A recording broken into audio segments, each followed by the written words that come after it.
किसी ने बड़े कमाल की बात की है कि खुशियाँ तकदीर में होनी चाहिए, इंसान तो तस्वीर में भी खुश नज़र आता है। हाय दोस्तों, मैं एक कहानी आप लोगों के लिए लेकर आया हूँ। बहुत अच्छी, इंटरेस्टिंग एंड इंस्पायरिंग कहानी है ये। एक बार की बात है, एक गांव में एक बहुत अमीर आदमी होता है, उसके पास बहुत सारा पैसा होता है। उसके पास इतने नौकर होते हैं कि वो खुद काम नहीं करता है, सारे उसका काम उसको नौकर करके दे देते हैं और खुद वो आराम से बैठता है। एक बार की बात है, वो खाली बैठा होता है तो उसके दिमाग में आता है क्यों ना अपनी प्रॉपर्टी को हिसाब लगाया जाए, मेरे पास कितनी प्रॉपर्टी है, मेरे कितनी जायदाद है।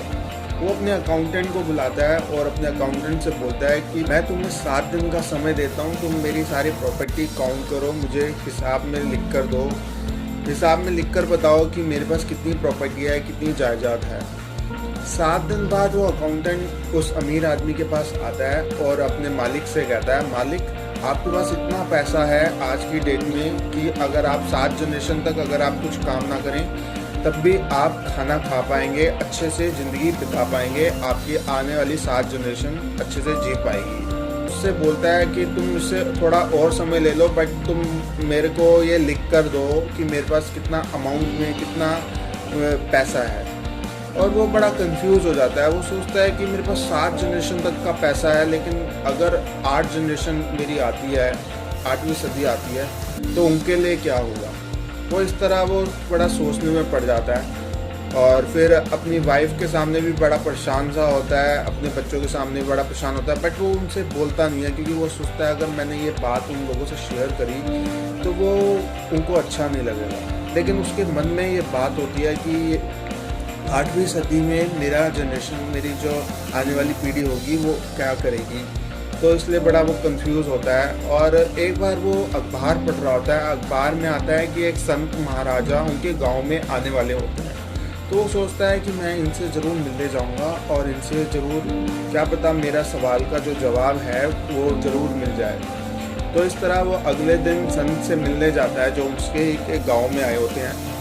संत से मिलता है, संत से कहता है प्लीज़ मेरी परेशानी है, आप मुझे जितना पैसा मांगेंगे मैं तुम्हें आपको दूंगा, तो प्लीज़ मुझे बताइए। तो इस तरह मेरे अकाउंटेंट ने मुझे बताया कि मेरे पास जो पैसा है वो 7 जनरेशन तक का है। तो इस तरह वो अमीर आदमी उस संत को बात बताता है तो संत समझ जाते हैं और संत उससे एक उपाय बताते हैं।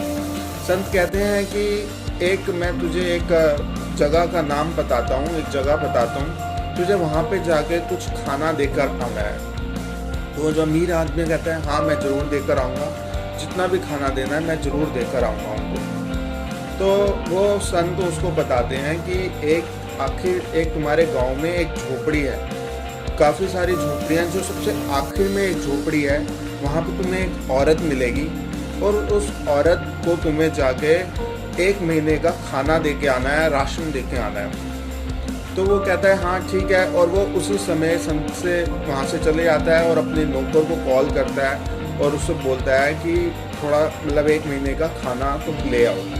तो उसका नौकर 1 महीने का खाना ले आता है और वो उसी झोपड़ी में जाता है जहाँ संत ने बताया होता है। वो आखिर में सबसे झोपड़ी होती है और वहाँ पे नॉक नॉक करता है और वही वो बुढ़िया, एक औरत बाहर आती है। उस बुढ़िया को बोलता है कि मैं बहुत अमीर आदमी हूँ और मैं सबको खाना बांटता हूँ, अपने बारे में बहुत अच्छा बताता है। और वो बुढ़िया समझ जाती है कि इसे ज़रूर संत ने भेजा है।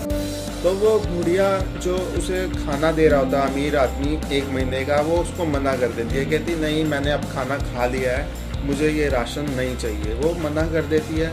तो वो जो अमीर आदमी होता है वो तो सोचता है कि मुझे तो इसको ज़रूर देना है खाना। तो वो उसको देना चाहता है और बहुत रिक्वेस्ट करता है, कहता है कोई बात नहीं, आप सिर्फ एटलीस्ट 15 दिन का मेरे से खाना ले लो, मैं बहुत मुझे देना का इच्छा है आपको। तो वो बुढ़िया मना कर देती है। वो कहती है नहीं मैंने तो अब खाना खा लिया है। तो कहती है, वो अमीर आदमी कहता है उस बुढ़िया से कि चलो कोई बात नहीं, आप 2-3 दिन का खाना ले लो, बट फिर भी वो बुढ़िया मना कर देती है।